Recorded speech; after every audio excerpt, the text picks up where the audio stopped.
Boa noite. Boa noite, Paulínia. Boa noite.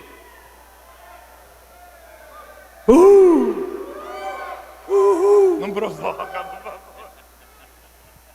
Vamos lá, vamos ver.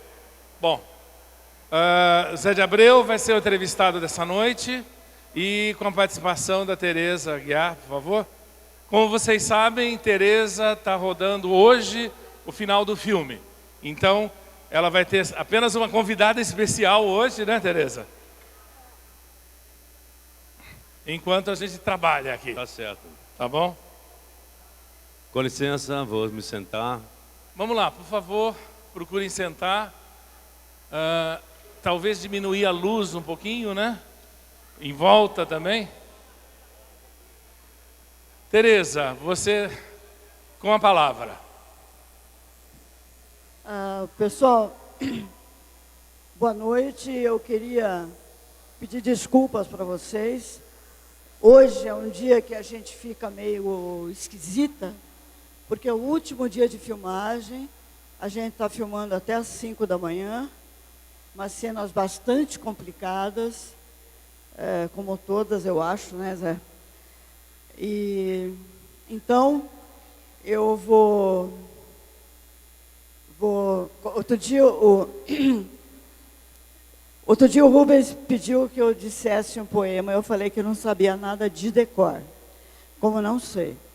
Daí eu fiz uma cola e antes de pedir licença para me retirar, eu queria, homenageando o Zé, homenageando o Rubens, eu estou homenageando todas as pessoas que fazem o espetáculo, lendo para vocês, principalmente para aqueles que quiserem escutar, um poema. Não, fala, Tereza. Um poema do Jair de Campos, que fala sobre a profissão do ator. Então, é assim, ó, moçada, eu não sei fazer isso, mas é muito lindo. É assim.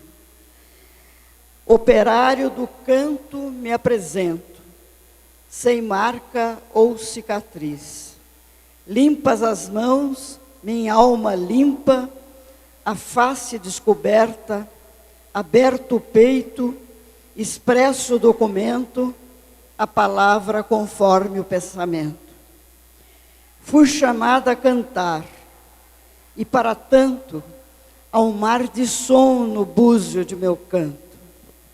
Trabalho à noite, sem revezamento. Se há mais quem cante, cantaremos juntos, sem se tornar com isso menos pura. A voz sobe uma oitava na mistura. Não canto onde não seja a boca livre, onde não haja ouvidos limpos e alma afeita a escutar sem preconceito, para enganar o tempo ou distrair criaturas já de si tão mal atentas. Não canto, canto apenas quando brilha nos olhos dos que me ouvem a esperança.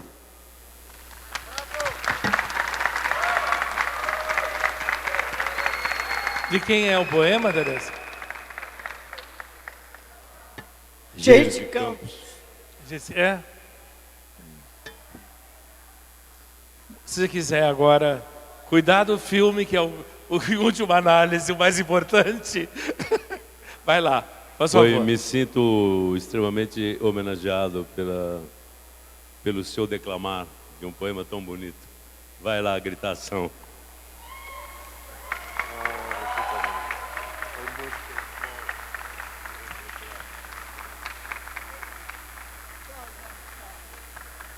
Chama, amor. Vamos lá. Sorte. Vai lá. Merda Estou pra ela, muito né? emocionado. Mas a palavra é sua. Na verdade, eu só queria fazer uma pequena apresentação. Como ator, nem precisa. Mas hoje eu estava pesquisando e eu descobri que eu não conhecia muito da tua vida, não. E você tem uma vida super interessante, né? Na verdade, uma pequena saga aí para contar. Vamos começar então do princípio. Você nasceu Santa Rita do Passa Quatro. Em condições, como é que era? A família era humilde? Eu nasci de uma família de um imigrante italiano que veio de Treviso com 12 anos de idade, fugido da guerra da Áustria, do Império Austro-Húngaro, e achou que ia para o Rio Grande do Sul. Só que o colocaram num caminhão e o trouxeram para Santa Rita para colher café. Não, para substituir os escravos. Sei, naquela. E ele conheceu a minha avó, minha nona, no navio. Ela também tinha 12 anos. Com também 16 italiana. eles se casaram. E ele teve 22 filhos, criou 11. E quando se aposentou aos 70 anos, cada um deles tinha uma fazenda. Ele fez uma fortuna. Fazenda de café. Ligado à terra, café. Ele foi para Birigui, é um dos fundadores de Birigui, que naquela época era o Mato Grosso dos anos 60. Gado, criador de gado, lá em Birigui, plantador de café aqui em Santa Rita. Então, meu pai era delegado de polícia, vindo de Goiás, uma família de juristas goianos, de Goiás Velha, capital velha. Fez direito na Universidade do Brasil, no Rio. E a primeira cidade que ele foi nomeado foi Santa Rita. Ele conheceu meu nono. Meu nono tinha o primeiro carro de Santa Rita, um Ford Bigode, um Ford T. E meu pai chegou no trem, na estação de trem de Porto Ferreira, que era a última cidade da Bitola Larga, e perdeu a jardineira para Santa Rita. Falaram, não, tem um lote que tem um carro, ele vai passar aqui pela ponte. Ele deu carona para o meu pai, ficaram amigos e meu pai acabou se casando com a caçula, minha mãe, que era a mais bonita. Eu saí de Santa Rita com 14 anos. Você é o filho mais velho? Eu sou o mais novo, o único homem, de uma mãe italiana, extremamente possessiva e carinhosa. E meu pai faleceu quando eu tinha 9 anos. A minha mãe não sabia nem o banco que meu pai tinha conta. A gente passou por maus momentos. Ficamos muito pobres e mudamos para assim, da noite São pro Paulo. dia? Da noite para o dia, Não havia ainda como se chama? Pensão para os funcionários públicos. Havia um pecúlio que recebia um X e acabava. A minha mãe acabou fundando. Fomos para São Paulo. Minha mãe, a gente sobreviveu. Minha mãe dava marmita para fora. Dividiu a nossa casa numa pensão. E fundou a Associação das Viúvas de Juízes, Promotores e Delegados de Polícia do Estado de São Paulo. E conseguiram convencer o Jânio Quadros a dar aposentadoria. E foi quando ela... Quer dizer que ela era uma mulher de luta, então. Uma mulher de luta, ela tem 99 anos, está viva. Ah, ela está viva? Está viva, nasceu em 1907. Uau. Toma seu vinho no almoço, no jantar. Às vezes pergunta das vacas. Quando ela pergunta das vacas é porque ela está me confundindo com o irmão mais velho. Quando ela pergunta das garotas é porque ela me reconheceu e está falando de mim mesmo. E com muita luta ela conseguiu, senão a gente nunca voltou a ficar rico, mas ela tem um bom salário. Meu pai era delegado de primeira classe, classe especial, então ela recebe um bom salário, vive bem em São Paulo e tal. E eu vim para São Paulo com 14 anos, em 60, estudei na Caetano de Campos, depois fiz Química Industrial e fui fazer Direito na PUC. Totalmente geminiano, né? Nada a ver uma coisa com a outra. E na PUC havia o Tuca. O Tuca tinha acabado de chegar de Paris. Com Morte e Vida Com Severina? Morte e Vida Severina. Aí eu fiz Morte e Vida, os últimos espetáculos. Fiz OEA, que foi a peça seguinte, do Roberto Freire e Chico Buarque. E no final... Deixa eu só dar uma paradinha. E você, essa ideia de ser ator, tinha passado pela tua cabeça antes, não? Nunca. Eu queria ser mocinho de cinema, porque um tio meu fez em Santa Rita o primeiro Farvest brasileiro, o primeiro Bang Bang brasileiro, feito com Maurício Morei, um ator aqui de Souzas, de Campinas. Falecido recentemente. Exatamente, morava em Santa Rita até falecer. Nunca mais saiu de lá, desde que fez o filme. E meu tio era o produtor. Eu fiz uma ponta no filme e eu queria ser mocinho. Era uma época, meu tio era o dono do cinema, eu ia no cinema todos os dias. Mas quando eu entrei na faculdade, eu nunca tinha visto uma peça de teatro. Eu comecei a fazer teatro antes de ver. Eu só fui ver Arena, Oficina, isso tudo, depois de ter entrado no Tuca. Era um caipira mesmo, criado pisando em bosta de vaca, subindo em jabuticabeira. Sotaque também? Sotaque de caipira total. Meu apelido, quando eu cheguei na Caetano de Campos, era Caipira. No segundo momento, Passa Quatro. E depois, Passinha. Passinha. Era o Passinha, eu era bem baixinho. E era já paquerador e tal. Ei, lá vem o Passinha e tal. Gostava de cantar em italiano no ouvido das menininhas. Não mudou muito, né? Mudei, agora sou um homem casado há 2 anos. Bom, desculpe. Bom, aí você fez o Tuca e se envolveu politicamente, não é essa a história? Aí no Tuca, no primeiros ensaios, primeiros dias da faculdade, eu já entrei no Tuca. E primeiro como produtor, depois como ator. E conheci o Zé Dirceu e mais alguns companheiros. Eu falo no Zé Mentor, deputado federal. E eram todos estudantes. Éramos todos estudantes e líderes de direito. estudantis, né? Isso. Eu comecei a frequentar reuniões políticas com o Omar Lane, o Eduardo Bonumar, Zé Dirceu, Zé Mentor e tal. E o Tuca era um grupo de esquerda, mais ligado à Igreja Católica, a antiga Jaque Juque, né? Uhum. Era um grupo de esquerda católica, AP, Ação Popular. E, ao mesmo tempo, eu tinha muita ligação com o Partido Comunista Brasileiro através do Zé Dirceu, que era de uma dissidência do Partidão. E eu ficava dividido entre a Faculdade de Direito, o Centro Acadêmico, a UEE e a UNE, e o Tuca. Eu chegava na faculdade às 7 horas da manhã e saía à meia-noite, 1h. A vida universitária era muito intensa, né? Era uma coisa... Eu fui diretor do jornal O Fórum, do Centro Acadêmico 22 de Agosto, da Faculdade de Direito da PUC. Fui diretor administrativo do Tuca. E só não ia muita aula de Direito. Eu lembro que o Montoro era professor de Direito, Introdução às Ciências do Direito. O Franco Montoro, ex-governador de São Paulo. E um dia chegou no dia do exame oral, ele falou: "Você tem certeza que você está nessa turma?" Eu tinha assistido 2 aulas. Mas naquele tempo a gente pagava para o Bedel, para assinar depois, a gente assinava a lista de presença, dava lá uns 50 centavos por assinatura. E é capaz de você ter passado, né? Eu passei, Você já tinha o dom, passei, né? Porque exame oral é uma coisa muito louca, a gente consegue convencer o... Claro. Eu já era ator, né? O exame oral para mim era mais uma atuação do que um exame. Eu mudava o ponto, a gente sorteava o ponto 10, eu só decorava 1.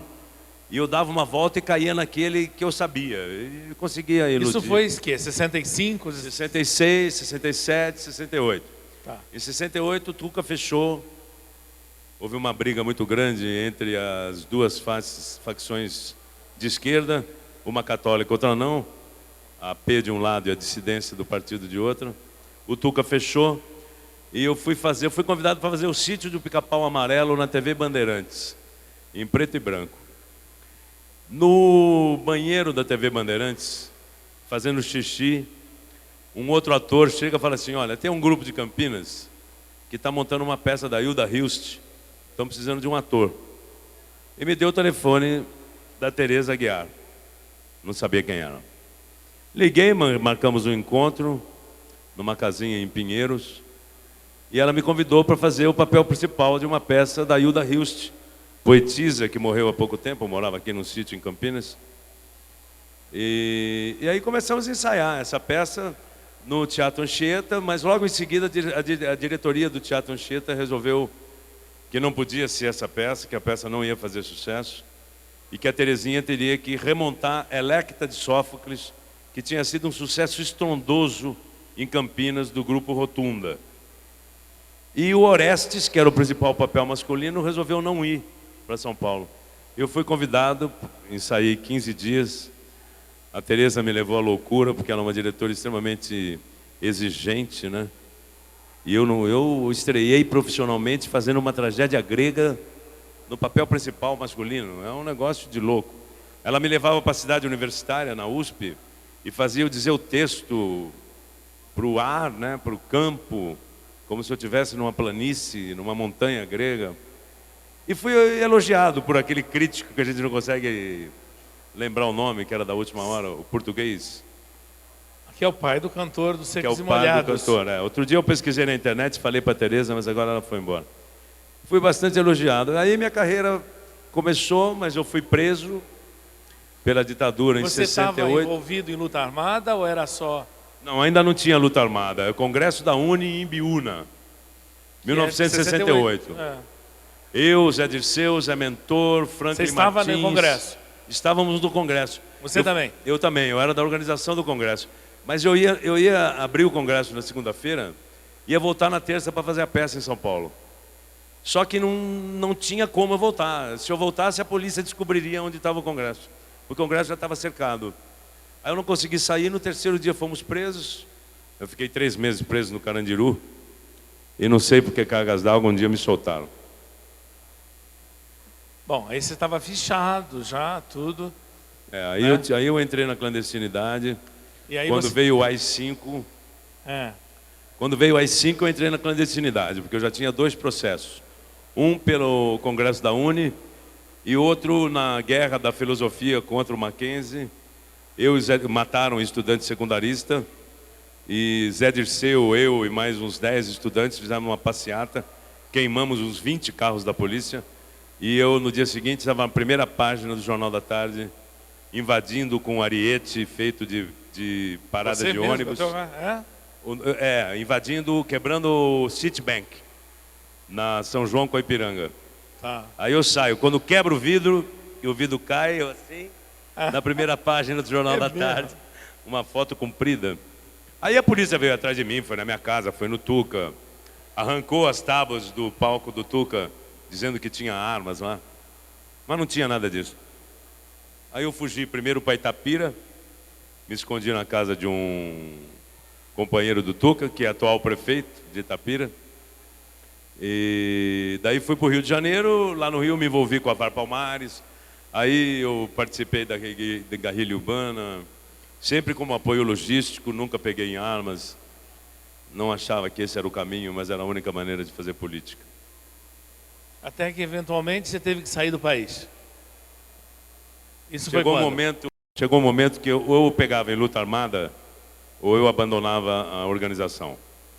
A minha companheira engravidou do meu primeiro filho, e eu resolvi sair da organização. Fui perseguido por isso, pela organização, foi muito difícil. É mesmo? Foi difícil, me escondi no interior de São Paulo, em Santa Rita, na fazenda de um tio. A minha companheira teve um filho, aí eu voltei para São Paulo e fiquei... E São Paulo é o melhor lugar do mundo para você se esconder, que é muito grande, desde que você não saia muito de casa. Mas aí o casamento não deu certo, aí eu tive que sair do Brasil, não tinha jeito. Aí eu morei na Europa, morei em Londres, fui lavador de pratos em Londres. Mas cheguei lá... Tua mulher foi junto ou não? Tua mulher ficou? Não, aí nessa altura eu conheci uma Desculpe outra perguntar, mulher. tá? Não, Pensei que... ela ficou, a gente se separou. Eu conheci uma outra menina, uma gaúcha, em São Paulo. Fui para o Rio Grande do Sul para namorar, acabamos nos apaixonando e fomos embora para Londres. E em Londres eu lavei prato, fazia faxina em casa das pessoas. E cheguei em Londres e me deparei com uma filosofia oriental trazida pelos Beatles, por George Harrison, yoga, macrobiótica, zen budismo, meditação transcendental. E por que não dizer também uma filosofia lisérgica, né? Trazida pela descoberta do LSD, e Pink Floyd tocando rock de terceira geração, Emerson, Lake and Palmer. Depois fomos para Amsterdã, fui motorista de um ônibus alternativo chamado The Magic Bus, onde eu ia vestido de palhaço e o guia ia vestido de domador. E a viagem do ônibus era para os lugares mais alternativos de Amsterdã. Passava pela Amstel Beer, ia num barco daqueles que a novela mostra agora, tomar chá de marihuana, depois passava pelo Vondelpark, que era um parque totalmente livre, onde podia se fazer tudo em Amsterdã. Passávamos pela Damplatz, onde tinha os hippies do mundo inteiro vendendo de tudo, em frente ao American Express. Compro passagem para a Turquia, vendo máquina fotográfica. Eram hippies que viajavam pelo mundo e fizeram uma feira. E você comprava de tudo, o óculos escuro a uma Kombi velha. Eu comprei uma Kombi velha e fui para a Índia. Jura, meu Deus? Foi para a Índia? Fui para a Índia com uma Kombi pintada. Katmandu, não? Eu com a minha mulher. Hein? A caminho de Katmandu? A caminho de Nova Delhi, achar a perfeição absoluta. A caminho de um guru. A caminho da verdadeira razão de viver. Porque tudo isso é ilusão, é maia. E ouvindo muito Ravi Shankar. E meditando, fazendo yoga, macrobiótica. Só que chegamos na Grécia, nos encantamos com a Grécia. A Grécia é o berço do teatro. Fomos para uma ilha conhecer. A luz da Grécia é uma coisa. A luz da Grécia. Tem uma luminosidade única, né? A cor do mar. É. O povo grego, muito parecido com o brasileiro. Aí fui para uma ilha grega pequenininha, uma ilha que tinha muito pouco turista. Porque depois que eu descobri que os donos da ilha eram os armadores gregos, né, os donos de navio, então eles não queriam que as pessoas frequentassem aquela ilha, os turistas. Então era uma ilha muito fechada. E acabei sendo servente de pedreiro, depois virei pedreiro. Mas nos apaixonamos pela Grécia. Aprendi a falar grego, um grego ilhéu, que é um grego meio caipira. Aí voltei para o Brasil para ir dar aula de teatro na Universidade Federal de Pelotas. A minha mulher, naquela altura, era do Rio Grande do Sul, formada em direção teatral.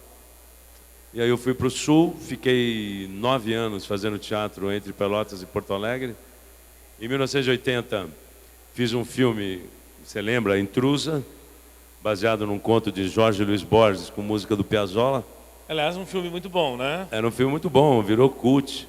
Ganhamos 4 prêmios, né? Gaijin ganhou 5, nós ganhamos 4. E eu ganhei o prêmio de melhor ator, mas eu era uma zebra, eu era um ator de Pelotas. Competindo com o Antônio Fagundes, com o Milton Gonçalves. E como é que te encontrou, o diretor? O Christensen me encontrou vendo uma propaganda da JH Santos, que é um tipo Casas Colombo, Magazine Luiza, que tinha em Porto Alegre. Eu fiz 20 comerciais no Natal, vestido de gaúcho, com cabelo comprido, vincha na testa, bigodão. E ele estava em Uruguaiana e eu apareci no vídeo e falaram, ó, é o melhor ator do Rio Grande do Sul. E ele foi perguntar para os críticos de teatro, Antônio Hoffel, vice-governador, eles me falaram bem de mim, ele me fez um teste. Só falei para ele que eu era paulista depois da última cena ser gravada, porque até então eu era gaúcho. Na última cena gravada ele falou, o filme está na lata. Eu falei, agora eu posso confessar, eu não sou gaúcho, eu sou caipira do interior de São Paulo, sou de Santa Rita do Passa Quatro. Ele falou, mas você é mais gaúcho do que os outros gaúchos que eu botei no filme. Eu falei, talvez porque eu tenha fingido, né? Que eu tenha representado um gaúcho. Aí ganhei o prêmio em Gramado, o Roberto Talma estava lá na plateia, sentado com a Maria Zilda, estava namorando a Zilda, e me contratou em Gramado. No filme, claro. Viu o filme, acabou o filme, ele perguntou, quantos filmes você já fez? Eu falei, um só, é o primeiro. Falou, opa, tem lugar para você na Globo. No dia seguinte eu ganhei o prêmio. Deixa eu perguntar uma coisa. Mas eu encontrei na tua carreira uma ponta em Anushka, Manequim e Mulher. É verdade isso? É verdade, Anushka, Manequim e Mulher foi feito pela Tecla Produções, que era o Sidney, captador de som. Conheço, claro. João Batista de Andrade, atual secretário de Cultura do Estado, estava aqui outro dia. Francisco Ramalho Júnior, professor de Química do Cursinho Objetivo. E João Silvério Trevisan, hoje escritor. Líder gay, mas que era o que tinha feito a abertura de OEA no Tuca. Que tinha um documentáriozinho. E era meu companheiro, a gente rachava apartamento. Talentoso ele. Talentoso. E naquela época ele não era gay. Por isso que eu rachava apartamento com ele. Não, aí a gente não entra. Mas A gente tinha estudado no mesmo seminário em Ribeirão Preto. E aí ele me convidou para fazer uma ponta no Anusca. Fui dirigido pelo Ramalho, produzido pelo João Batista. O que era a ponta? A ponta era provocar a Marília Branco, que era a atriz principal. Ela me dava bola na travessia de Santos para o Guarujá, na balsa.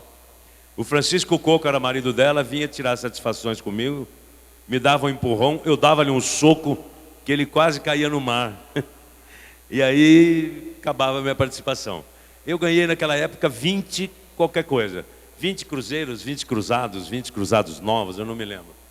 Mas eu morria de medo de acertar o soco no Coco.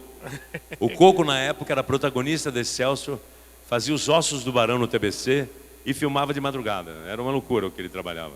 E se eu quebrasse o queixo dele, eu sonhei com aquilo 3 dias, né? Mas ele foi legal, ele tirava na hora. Foi meu primeiro salário em cinema. Bom, eu queria também fazer uma perguntinha, agora já mais técnica, assim. Você tem alguma técnica de construir um personagem? Como é que você trabalha um personagem? Bom, em 1967, o Eugênio Kuznet, que foi o cara que trouxe Stanislavski para o Brasil, ele imprimiu um livrinho chamado Ator e Método, editora Buriti, e começou a dar uns cursos de 2 meses no Teatro Aliança Francesa. E eu tive o privilégio, a honra, a chance, a sorte de fazer um curso desse. É o único curso que eu tenho de teatro. Eu aprendi teoria teatral estudando para ser professor universitário. Então, mas com o curso a gente aprendia aquela base do método de Stanislavski. No começo eu usava de uma maneira racional. Depois eu fui absorvendo. E hoje eu tenho o meu método de Stanislavski já embutido. As pessoas não sabem exatamente o que seria um método Stanislavski. Bom, mas fala em relação a você. Tá. O Stanislavski é um russo, diretor de teatro, que queria teorizar a respeito de interpretação. Então ele ele pesquisou os grandes atores russos e alemães e europeus e pesquisou muito as crianças, né? Como é que uma criança pega uma caixa de fósforo, faz na areia uma estradinha, faz brrr, e aquilo vira um caminhãozinho. A criança acredita naquilo como se fosse verdade. E ele descobriu essa palavra se fosse, ele chamava de o mágico se fosse, que o ator deve representar como se fosse aquele personagem que ele representa, como se aquele cenário, como se fosse verdade e não apenas um cenário, como se aquela história fosse verdadeira e não uma história de ficção. E basicamente ele diz o seguinte: um texto teatral são as circunstâncias que o autor te propõe. Ele chamava de circunstâncias propostas. Então imagine uma peça que eu faço o papel de Joaquim.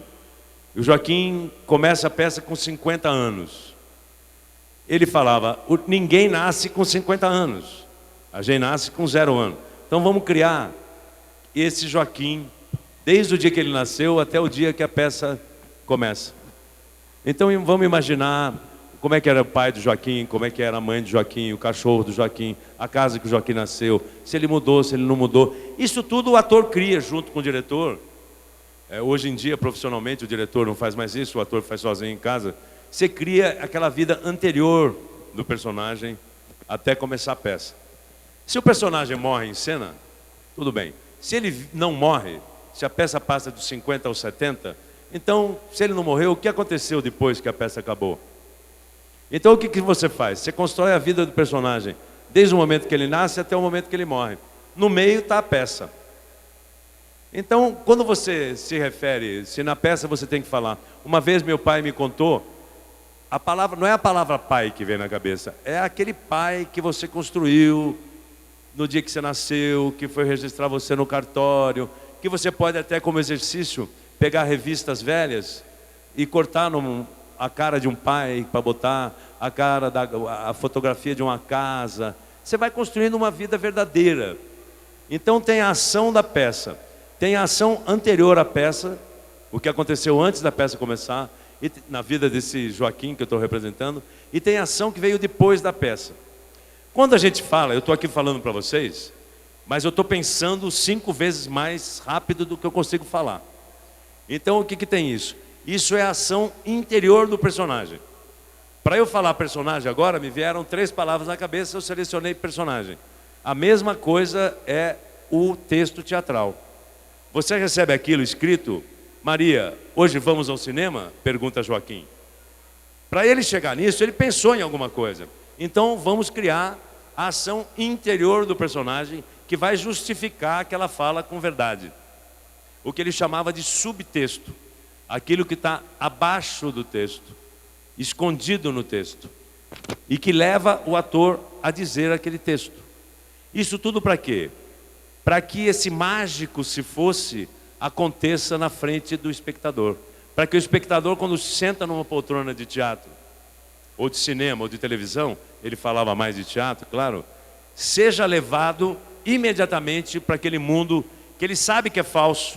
Ele comprou ingresso, ele tomou banho, ele convidou sua esposa, ele já marcou o restaurante para jantar, para comer sua pizza depois da peça, mas ele senta no teatro, dá o terceiro sinal, apaga a luz, abre a cortina, ele sabendo que aquilo tudo é mentira, ele passa a acreditar naquilo como se fosse verdade. Em poucas palavras, esse é o método do Konstantin Stanislavski. E você utiliza isso, então? Utilizo. Que parte você utiliza? Hoje em dia eu já tenho um método próprio, já tenho um pai fictício na cabeça, já tenho que eu adapto para certos personagens. Por exemplo, esse filme, hoje eu acabei de filmar o Cabo Lucas no Topografia de um Desnudo. Eu fui estudar a origem da polícia carioca. Então, a origem da polícia carioca, esse cabo que eu faço em 1963. Em 1955 e 54, a polícia do Getúlio Vargas tentou matar o Carlos Lacerda e acertou no major Rubens Vaz. E o major Aeronáutica quis acabar com a polícia do Gregório Fortunato, que era um negro gaúcho de 2 metros de altura, que era chamado Anjo Negro, que tinha muita influência. Guarda-costas do Getúlio. Guarda-costas do Getúlio e que mandava na polícia do Rio de Janeiro. O Juscelino, aí o Getúlio se matou, teve aquele período de café filho, aquelas coisas todas. O Juscelino, quando foi eleito, trouxe de Minas Gerais 4 coronéis da PM Mineira. Ele tinha sido governador, ele tinha sido capitão médico da PM. Ele começou a reformular a polícia carioca, mas não para ficar no Rio. Ele levou todo mundo para Brasília com ele. Então o que ficou no Rio de Janeiro foi a corja da polícia carioca. Foi a corja que veio do tempo do Gregório Fortunato. Então era a polícia mais corrupta, mais bandida do Rio de Janeiro, do Brasil. E hoje é ainda considerada talvez a PM mais corrupta do Brasil, a que está mais envolvida primeiro com os bicheiros, depois com os traficantes de drogas e tal do Brasil, é resultado ainda daquela polícia do tempo do Getúlio Vargas, que era ligada direto ao presidente da República, que podia tudo.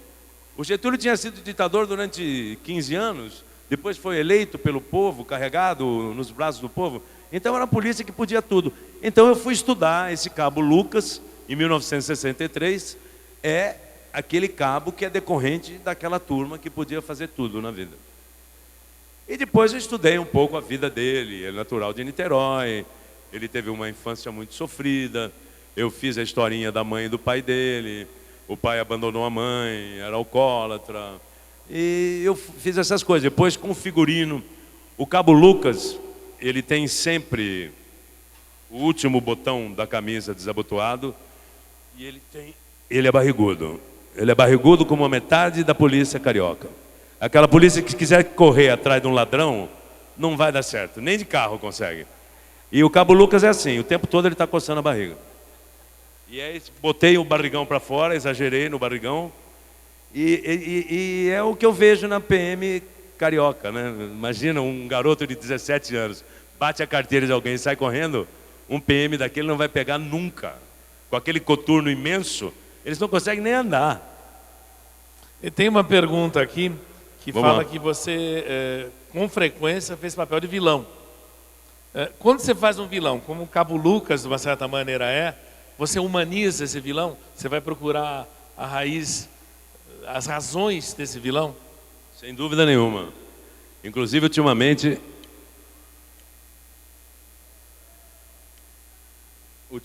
eu nunca faço isso. Eu estou fazendo isso porque hoje é o dia que eu acabei um personagem. Resolvi fumar charuto em público. É um gesto teatral. Desculpa, o Cabo Lucas... Eu perguntei que você faz muitos vilões e se você procura humanizá-los. Claro. Não só procuro humanizar, como procuro ultimamente dar um tom de comédia ao vilão. Foi o que eu fiz na última novela, Senhora do Destino. O Josivaldo, apesar de ser um imoral, amoral, um bandido, uma mente torpe, sórdida, ele fazia as pessoas rirem. Ele Por que joga isso? O que você acha? Eu acho que é uma maneira de você sair fora daquele vilão, como o Heriberto do Porco dos Milagres, por exemplo, que era um vilão em linha reta, um vilão sem nuance, sem um bulldog. Foi escrito assim. Sei. O Josivaldo permitia um certo jogo de E o cintura. humor é uma arma, então, para Eu acho que o humor é uma mostrar arma outras para facetas. mostrar outras facetas, para humanizar o personagem, né? Sei. E eu me descobri comediante lá pelos 45 anos e estou cada vez mais gostando de fazer comédia. Eu estou viajando pelo Brasil com uma peça que eu vou apresentar aqui em Paulínia qualquer dia desse. Eu fiz agora 35 cidades do Rio Grande do Sul, que é quase um show de humor, mais do que uma peça de teatro. É uma autobiografia não autorizada. O Cabo Lucas eu botei um pouquinho de comédia no limite, no comportamento dele, numa levantada de boné, numa coçada de cabeça, numa coçada de barriga, numa expressão de tédio quando chegava aquela jornalista feita pela Ariane. Vamos ver o que imprimiu. Às vezes você faz e não imprime, às vezes imprime arrisca, mais. né? O ator tem que arriscar, né? O bom ator Tem que arriscar. Às Eu vezes acho que erra, às vezes acerta. acerta. Mas eu procurando na tua carreira, não encontro quase comédia, né?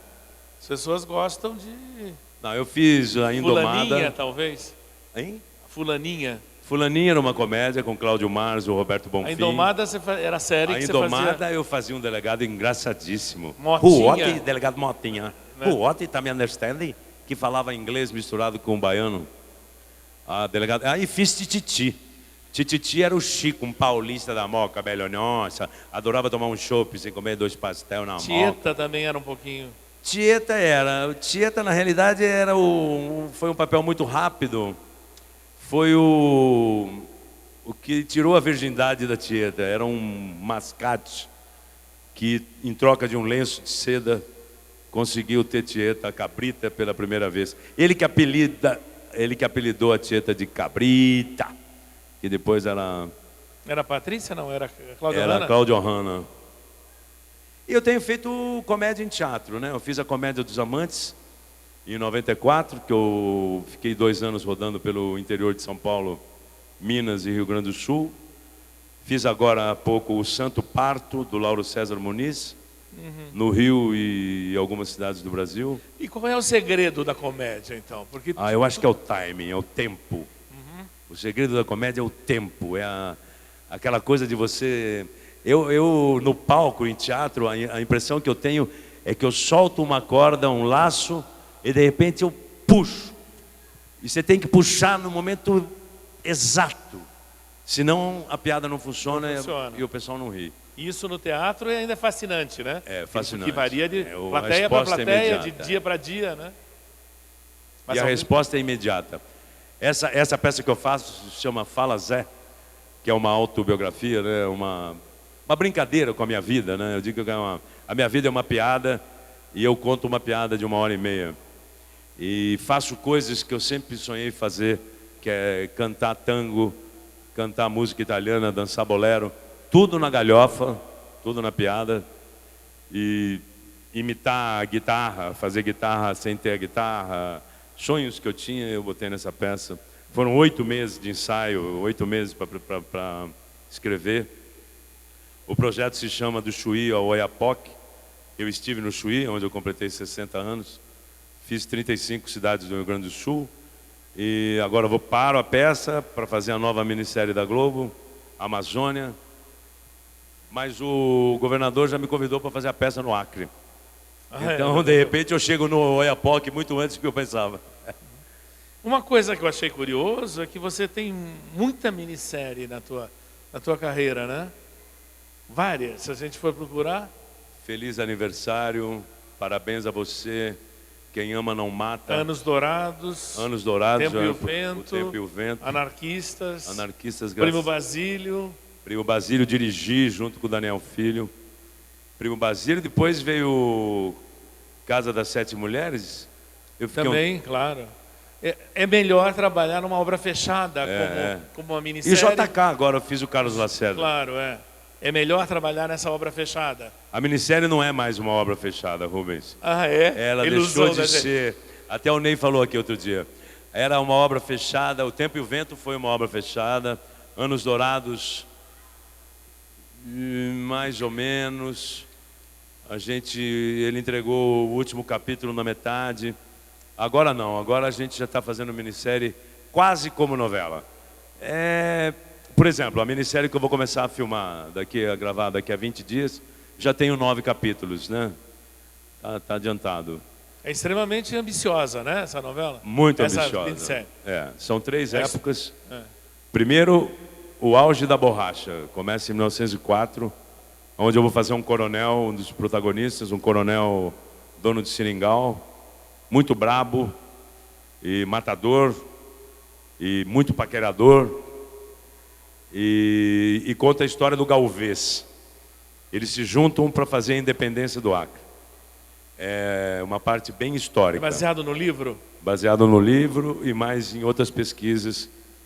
E a segunda parte é totalmente ficcional, baseado em 2 livros, um do pai da Glória Pérez e outro que eu não me lembro o nome. E a terceira parte volta a ser histórica, com a história do Chico Mendes, a volta da borracha, um novo seringueiro, dono da sua árvore, do seu leite, e tentando ser expulso pelos... Eles chamam até hoje de paulistas, embora sejam paulistas, mineiros, multinacionais e tudo, mas no Acre esse invasor que chegou... A primeira parte é aquela seringa do tempo rico, né? Do tempo que em Manaus se acendia charuto com nota de $100, que construiu aquele teatro maravilhoso que tem em Manaus e tal. A segunda parte é mais ou menos por volta da época da guerra, é ficcional, e a terceira parte é sem a borracha, né? Porque a borracha saiu da terra da malária e foi para as terras da Malásia e acabou aquela riqueza. Lá eles plantavam borracha com tecnologia, aqui não, era uma árvore nativa. A borracha acabou no Brasil e voltou com força com Chico Mendes e os seringalistas, os seringueiros, né? Não mais seringalistas, que começavam a ser expulsos da floresta pelas multinacionais, por fazendeiros do Brasil inteiro, que eles erroneamente chamam de paulistas todos, que queriam cortar tudo para fazer gado, pasto para vaca. E aí é a terceira parte da história, que termina em Chico Mendes. O nome provisório é Amazônia, de Galvez a Chico Mendes. No cinema, você também participou de grandes filmes. Algum deles te marcou, especialmente? Do JK a gente fala depois. Hein?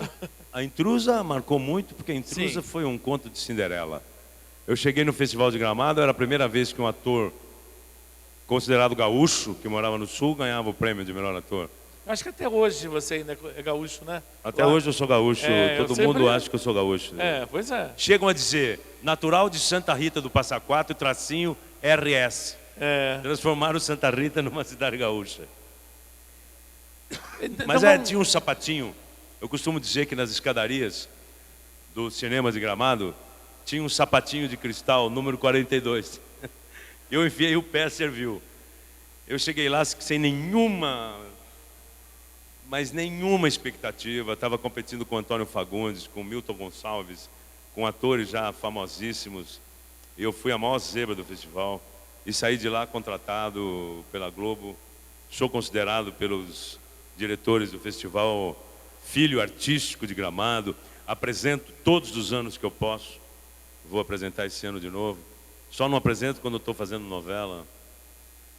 E outro filme que eu gostei muito de fazer, porque o diretor era uma pessoa genial, foi Fulaninha, Davi Neves, que me chamava de Mr. Abroad, que é como os americanos me chamam. Um diretor completamente caótico, que dava o ação de costas e dava o corta sem ver o que estava acontecendo. Ele ouvia o texto sem olhar. Na época não tinha nem monitor, você ia ver o filme depois. Então ele dava ação, virava de costas, pegava cerveja, bebia. Quando ele ouvia a última fala, ele dizia: corta, tá na lata. Aí o diretor de fotografia: vamos fazer um para o laboratório. Às vezes ele deixava, às vezes não. Fulaninha foi rodado 2 por 1, quer dizer, 2 vezes cada cena, o que é muito pouco. Nos Estados Unidos eles gravam, às vezes, take 328 do mesmo plano, né?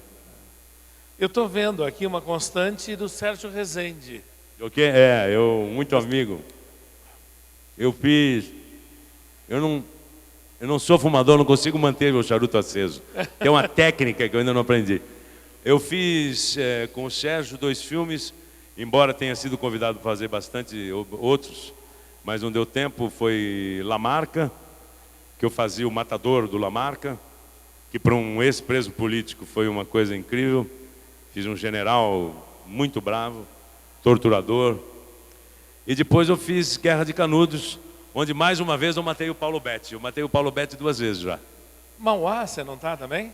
Ah, Mauá, claro, Mauá também. É que não era produção Ele dele. já esquece os filmes. São Agora 26. É. Esqueci Mauá. É porque o Mauá não era produção da Marisa, né?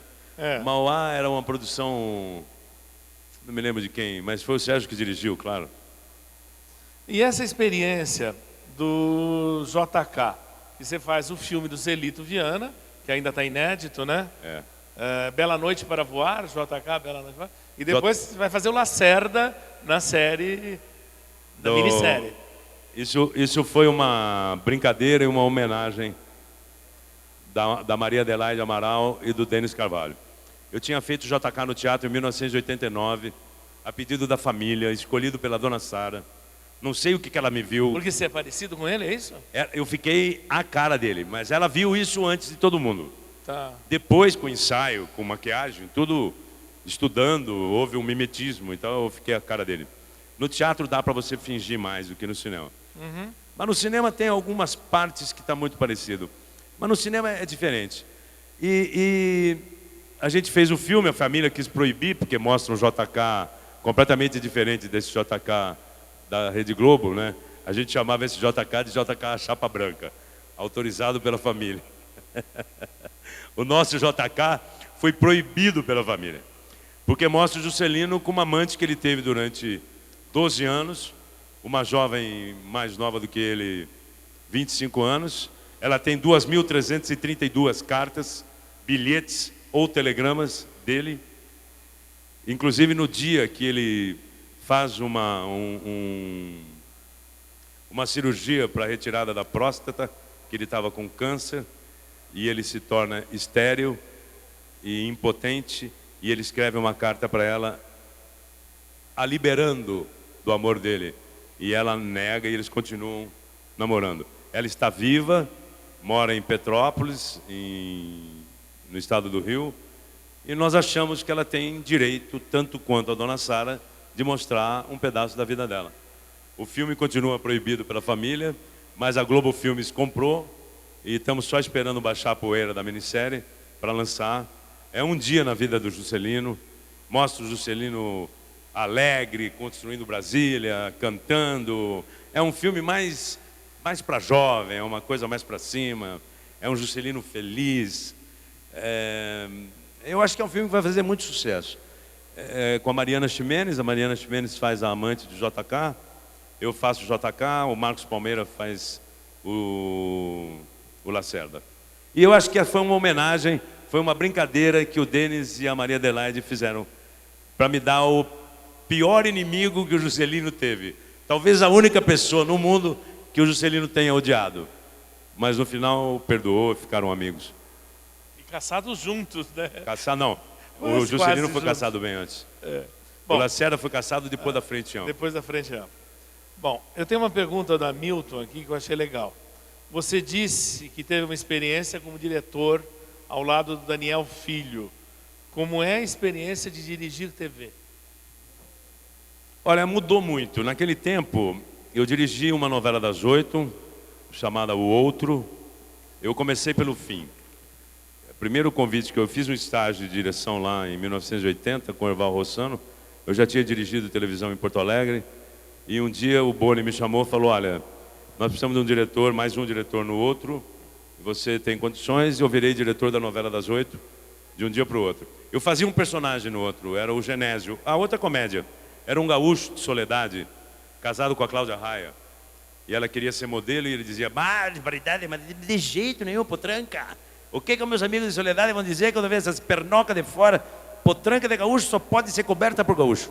Ninguém mais pode ver nada. E eu dirigia e atuava. Foi muito gratificante, mas cansa demais. Naquela época eram 2 diretores por novela, gente. Hoje são 4 ou 5. Você acabava de dirigir, você tinha que ir para edição, editar. Às vezes você ia dormir, o editor ligava e falava, você inverteu o plano, que é uma coisa que diretor iniciante faz muito. É difícil explicar para vocês, mas é uma coisa que se você não cuidar, o ator está olhando para cá, de repente ele está olhando para cá e falando com a mesma pessoa. Então você tem que achar um corte para algum lugar, enfim, às vezes estava 3 horas da manhã, parecia médico. Ligava o cara, falava, você errou um negócio aqui, vem, você fez uma besteira, vem aqui corrigir. Então era muito cansativo.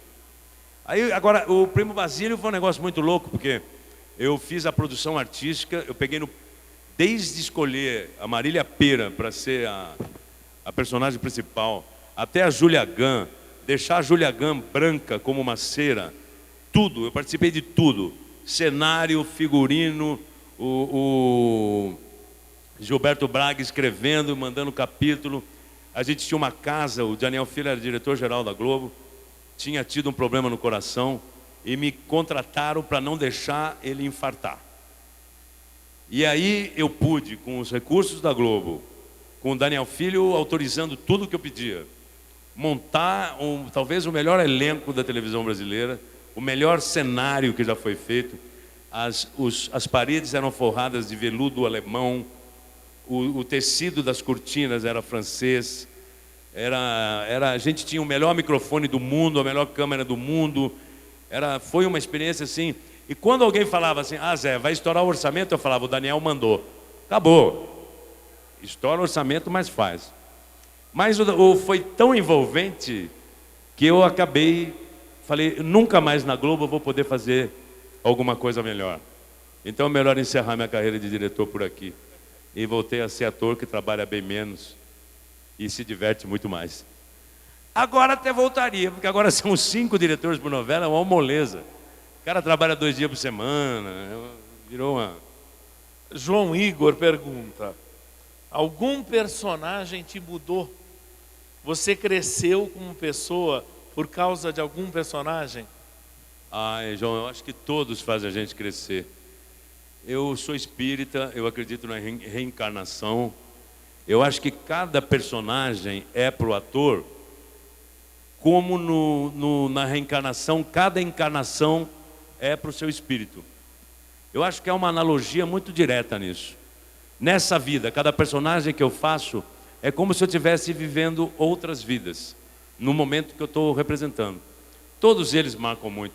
Eu estou preferindo fazer vilão, porque todos nós temos dentro da gente o bem e o mal. Se eu soltar o meu lado mal no teatro, na televisão, no dia a dia eu vou ser do bem. É o que tem acontecido comigo. Catarse. Eu me acho super do bem. Outro dia estava em Portugal com a minha mulher, no dia 12 de maio, fomos a Fátima, eu não entrava numa igreja, fazia, a não ser para visitar na Europa, assim. Eu resolvi assistir a missa. E aí teve a hora da comunhão. Eu comecei a pensar, eu falei, poxa, eu não tenho pecado. Eu vou comungar, eu não sou um homem que peca, não tenho pecado. Os pecados que eu tenho são veniais, são pecados pequenos, são pecados facilmente perdoados. Eu acho que eu sou uma pessoa do bem. Olha, isso aí, a Maria pergunta uma coisa que está batendo no momento. Ela diz, depois de tudo que você viveu, quem é e o que você pensa hoje? Bueno, eu vivi uma coisa que o Chico Buarque escreve: perder um amor é como visitar o quarto de um filho que já morreu. Eu perdi um filho. O meu filho mais velho, que foi resultado da minha relação com a companheira da época da guerrilha urbana, ele morreu num acidente com 23 anos. E é contra a natureza humana. Você perder avô, pai, mãe, é natural, é normal. Você perder um filho é contra a natureza. É uma dor infinita que não passa nunca. Então isso é uma coisa que me ajudou muito a me ver como um ser humano igual a qualquer um de vocês, que se não escovar os dentes de manhã tem mau hálito. Por isso eu procuro fazer minhas peças de teatro, levar para o interior, ir para lugar onde ninguém vai, fazer isso que eu estou fazendo aqui. Eu faço no Chuí, eu faço em Santa Vitória do Palmar, em Santa Rita do Passa Quatro, em Porto Ferreira, em Bilac, que tem 500 habitantes. Eu viajo esse Brasil. E uma coisa que eu tento passar é o seguinte: o mundo está preparando o ser humano, já há algum tempo, a publicidade, a propaganda, para ter, e não para ser. Para ter coisas, para ter um tênis Nike, para ter um carro X, para ter. E ter não traz felicidade. Pode ajudar um pouquinho e tal, tem aquele ditado: muito melhor ser rico saudável do que pobre doente. Claro. Mas eu acho que a gente tem que pensar mais em ser do que ter.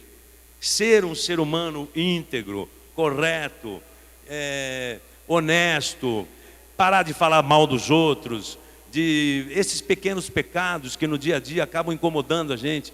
A gente fala da pessoa, depois fala, puxa vida, fui falar isso do colega e tal, aquilo te faz sofrer.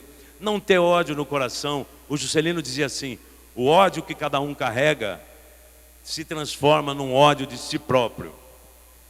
Quer dizer, você começa a não se amar, sem perceber, isso tudo é um processo que não se percebe. Então, uma coisa que eu acho que a gente tem que pensar mais em ser do que ter.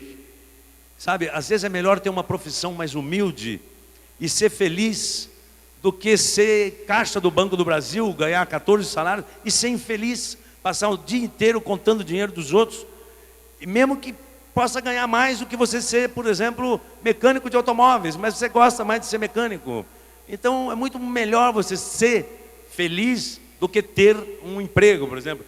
O Milor Fernandes tem um haikai antigo do tempo do Cruzeiro que dizia: o que fazer se meu trabalho é meu lazer? Eu acho que o trabalho dignifica o homem. Se esse trabalho for feito com amor, se ele fizer o que ele gosta de fazer, então a coisa fica muito melhor. Mais ou menos isso, seu Zé de Abreu. Ou pretendo ser, com a ajuda de Deus. O Valmor Chagas me falou: você já fez cinema? Eu falei: é uma ponta no anusca. Ele falou: olha, cuidado que você está acostumado com teatro. De cinema você vai filmar a 1, a cena 10 e a 87. Então você tem que saber como você está na cena 1, qual é o teu estado de espírito na cena 10 e qual é o teu estado de espírito na cena 87. Então isso me fez estudar muito essa magia do cinema. O diretor de fotografia era um português que já morreu. Um dia tinha um close imenso. O cinema, você fica com a enorme, né? Então tinha um close aqui no olho, bem fechadinho, só um olho. E eu, sem querer, eu fiz assim. E o diretor de fotografia falou: corta. Eu falei: o que houve? Tua sobrancelha vai estar tão grande no cinema, se você balançar vai ter que botar áudio. Falei, como é que é? Vai ter que botar cocloque, cocloque.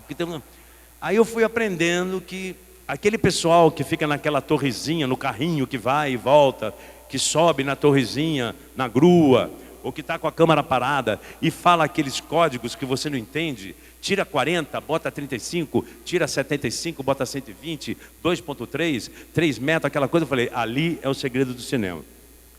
Aí foi ali que eu aprendi o que é lente, o que é velocidade, e quando troca a lente, a relação da lente com a distância. Quanto mais perto da gente, menos você representa. Quanto mais está em close, menos você faz.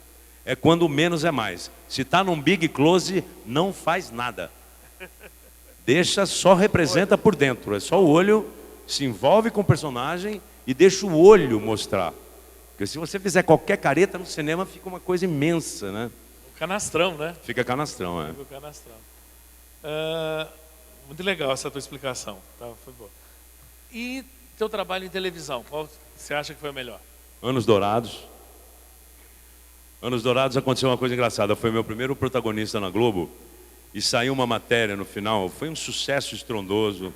Não sei, o pessoal mais velho lembra Anos Dourados, que contava como era a década de 50, os namoros, os problemas de sentir desejo e o desejo ser proibido. Foi meu primeiro protagonista na Globo. E protagonista tem tudo, gente. Você tem um maquiador só para você, um figurinista para você, tudo é feito para você, entendeu? Quando você entra em cena, você está se sentindo o máximo. Então você já entra e já brilha de cara, né? E no final da minissérie, que foi sucesso, sai um artigo no Globo dizendo assim: o feio que ficou bonito. Era eu. Aquilo acabou comigo, entendeu? Porque o artigo relacionava o feio ao vilão e o bonito ao mocinho, que sempre foi assim.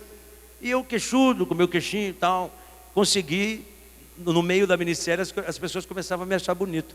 É óbvio, quando você faz bonzinho, o Major Dornelles, que era o personagem, era apaixonado pela Beth Faria, mas era casado com a Nívia Maria, e não conseguia se separar, e chorava o tempo todo, era um sujeito de bom coração. Aí você vai ficando bonitinho. Eu comecei a minissérie feio e terminei lindo. Só para você ficar satisfeito, olha, a Cristina disse o seguinte: eu não ia ler, mas qual é o segredo para se manter gato?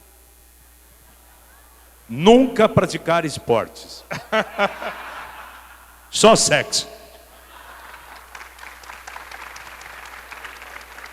Eu estou parodiando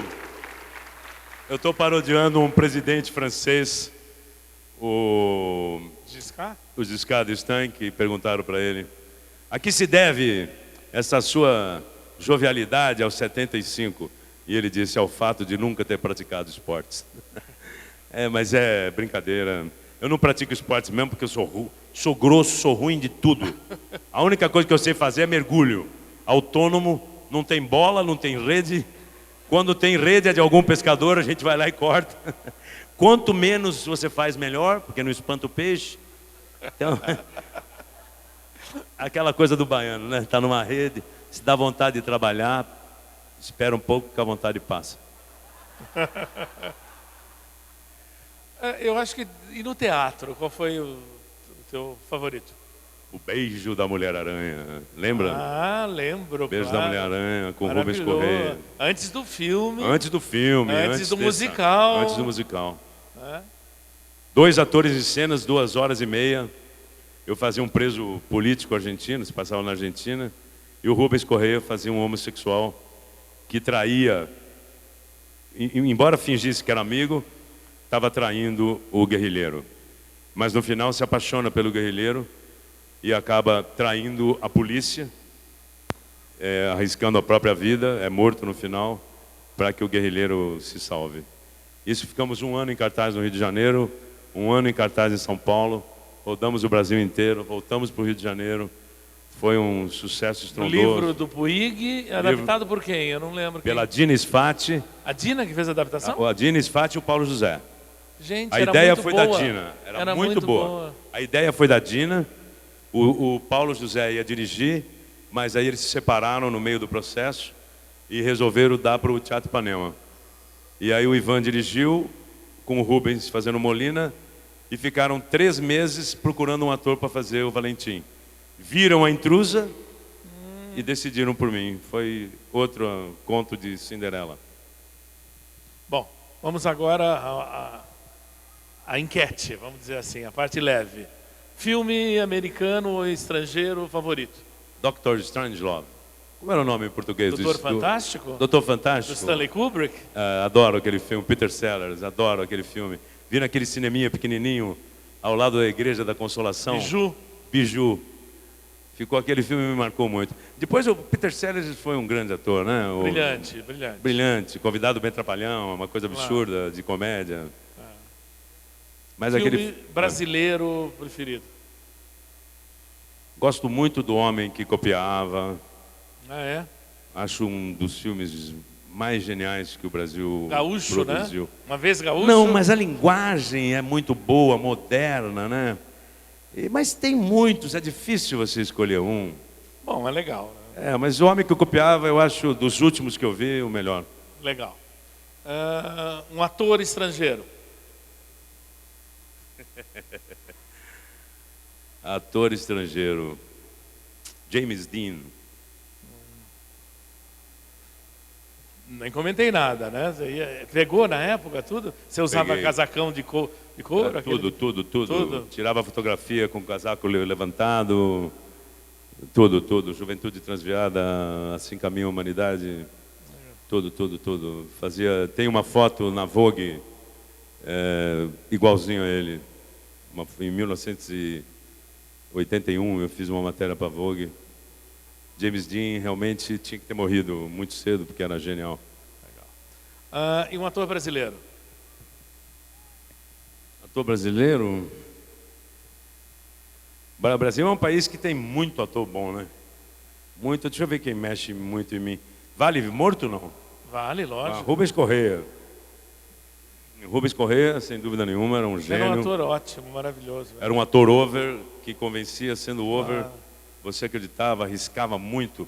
O Rubens dizia o seguinte: o que me desafia é o abismo. O cavalo do mocinho que chega no galope e ignora o abismo, pula para o outro lado, sem saber se vai chegar. E chega. A última pata sempre dá aquela batidinha que cai a pedra, mas o cavalo do bandido chega e refuga. Ou cai no abismo, né? Então o ator acho que tem que tentar ser o cavalo do mocinho. Pular o abismo mesmo sem saber se vai chegar do outro lado. Diretor estrangeiro? Ai, meu Deus. Diretor estrangeiro, Buñuel. Diretor brasileiro? Sérgio Rezende. Fiel, né? Fiel até as últimas. Uma música, uma canção. Para mim, recorrente na minha vida, me lembra Santa Rita, lembra cinema, lembra tudo. Love is a many splendor thing. Suplício de uma saudade. Suplício de uma saudade. Love is a many splendor thing. Is the April rose that only grows in the early spring. Essa música marcou muito a minha vida. Namorei muitas santarritenses, pirassununguenses, cantando isso no ouvidinho delas. E elas caíam, né? Caíam, para quem não é araras. Uma frase. O homem sábio é como um rio que caminha rumo ao mar. Quando as margens se estreitam, ele se aprofunda e passa. Quando as margens se alargam, ele se espraia e segue, inexorável, seu caminho rumo ao mar. E quem é? É de Lao Tse, filósofo budista hindu, do livro Tao, O Caminho da Felicidade. Eu ia te pedir um poema, mas eu acho que... Você quer dizer um trecho de algum poema? Um bem curtinho. Vamos lá. Todos esses que aqui estão atravancando o meu caminho, eles passarão, eu passarinho. Mário Quintana. Obrigado, então. Agora nós vamos para as mãos lá. Valeu. Vai pra dentro ou vai pra fora? Você vai pra dentro. Tá bom? Aí tá ótimo.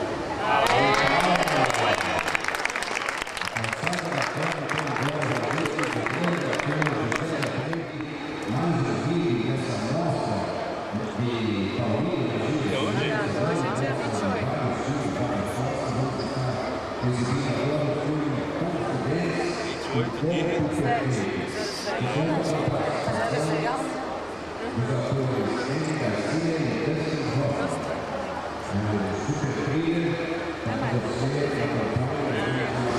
27.